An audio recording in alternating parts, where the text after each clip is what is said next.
Assalomu alaykum qadrli kuzatuvchilar. Bugun sizlar bilan qovoq urug'i haqida so'zlashamiz.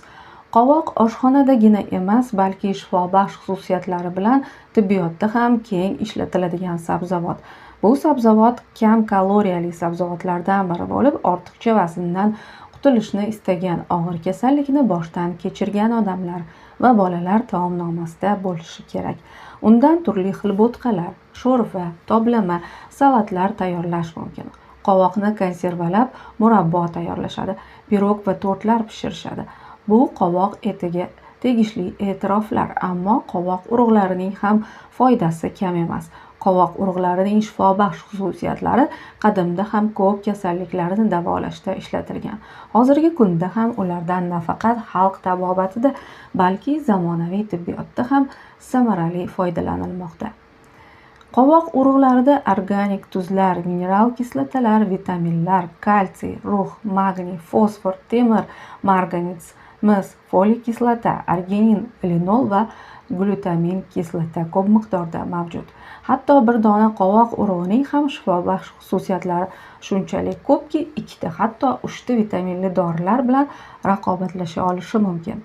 Qovoq urug'i yurak-tomir tizimi, hazm qilish tizimiga ijobiy ta'sir ko'rsatadi, immunitetni oshiradi. Uning yordamida jigar kasalliklari va qandli diabetni davolashadi. Qovoq urug'i ozishga yordam berib, organizmdan har xil parazitlarni chiqarib tashlaydi, gemoglobinni ko'taradi. Ammo qovoq urug'larini shifo maqsadida faqat xom, ya'ni qovurilmagan holda iste'mol qilish kerak. Kungaboqar urug'lardan farqli ravishda qovoq urug'lari zaharli ta'sirga ega emas. Shuning uchun ularni bolalar ham, homilador ayollar ham iste'mol qilishi va kasalliklardan davolanishi mumkin. Qovoq urug'i ruhga boy. Bu mikroelement odam organizmi uchun juda muhim. Uning vositasida qondagi glyukoza miqdorini nazorat qilish mumkin. Bu esa qandli diabet va oshqozon osti bezi kasalliklaridan aziyat chekadigan bemorlar uchun ahamiyatli. Kuniga hech bo'lmasa 5-6 qovoq urug'ini iste'mol qilib, organizmning qarish jarayonini sekinlashtirish mumkin.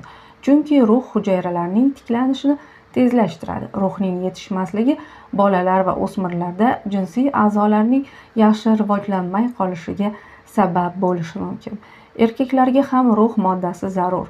Qovoq urug'i tarkibidagi rux erkak organizmini testosteron ishlab chiqarishga undaydi. Erkaklardagi bepushtlikni davolashda xalq tabobatida qovoq urug'laridan foydalaniladi. Uni 8-12 dan iste'mol qilish tavsiya etiladi. Organizmda uglevod almashinuvi buzilganda semirish kuzatiladi. Bu muammodan ham qovoq urug'lari yordamida qutulish mumkin deyishmoqda. Qovoq urug'i tarkibidagi kukurbitin odam organizmidagi gijjaga qarshi kurashishda samarali vosita. Gijjaga qarshi kurashda kimyoviy dorilardan ko'ra qovoq urug'larini iste'mol qilish ancha xavfsizroq. Shuning uchun undan kichkina bolalarni davolashda ham bemalol foydalanish mumkin. Buning uchun qovoq urug'ini maydalab, bir osh qoshiq urug'ni 1 choy qoshiq asal bilan aralashtirish kerak. Bu shirin dorini kuniga 2 mahal, ertalab va kechqurun 1 hafta davomida iste'mol qilish lozim. Gelmentozning oldini olish maqsadida esa 3 kun iste'mol qilish kifoya. Buyrakdagi yallig'lanishlarni ham qovoq urug'i yordamida davolash mumkin. Buning uchun 1 osh qoshiq qovoq urug'i ustiga 1 stakan qaynab turgan suv quyib, idishning qopqog'ini yopib, 10 daqiqa davomida past olovda qaynatish. Keyin yana 1 soat tindirib qo'yish kerak. Suzib olingandan so'ng kuniga 3-4 mahal 3 dan 1 stakandan ichish zarur. Bu qaynatma siydik haydash xususiyatiga ega. Qovoq urug'idan juda shifobaxsh moy tayyorlanadi. U qovoq moyi deb ataladi.